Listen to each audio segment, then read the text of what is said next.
मोहम्मद साहब को मैं सबसे बड़ा समाज सुधारक मानता हूँ। इस पे एक गाली पड़ने लगी मुझे। मैं आपसे वैसे पूछने वाली थी कि अब आप जो पैगंबर मोहम्मद के अब जिन फैन लोगों ने मोहम्मद साहब की जीवनी पढ़ी पढ़ी होगी, होगी, उनके बारे में हाँ। पढ़ा होगा और उसके अंदर थोड़ी बहुत अकल होगी, तो वो ये मानेगा कि भाई मोहम्मद साहब किन परिस्थितियों में पैदा हुए थे, जब जहाँ वो पैदा हुए थे उस समाज में क्या स्थितियाँ थी। पहली बात तो हमें ये समझना चाहिए कि मोहम्मद साहब इतने भरोसे के आदमी थे कि जो व्यापारियों के काफिले जाते थे दूर दूर तक, व्यापार हाँ, ऊँटों व्यापार पे हाँ। होता था वहाँ, तो अपनी अमानतें उनके पास रख के जाते थे। उनके ऊपर लोगों को इतना विश्वास था।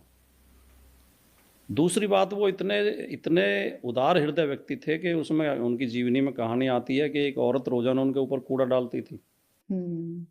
वो एक दिन निकले तो कूड़ा नहीं डाला, तो वो रुक के खड़े हो गए।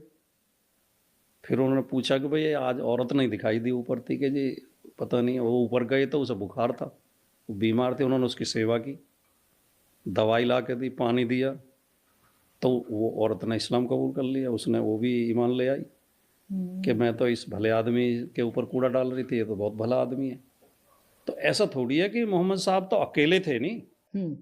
अकेले आदमी ने तलवार के बल पर इतने मुसलमान बना दिए थे कि आज दुनिया में कितने मुसलमान हैं। 50 से ज्यादा देश, हाँ। किसी खराब शासक ने या किसी ने वाहवाही लेने के लिए, अपने शासन को मजबूत करने के लिए, राजनीतिक उद्देश्यों से कहीं जोर जबरदस्ती भी की होगी।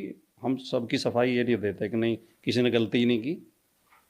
और जब तक जिस जिस देश में लोकतंत्र नहीं था या आज भी नहीं है, वहाँ अत्याचार तो हर शासक करता है। राजा चाहे हिंदू रहे हो, सिख रहे हो, मुस्लिम रहे हो, राजा तो सारे ही अत्याचारी होते थे। राजा कौन से समाज सेवी होते थे?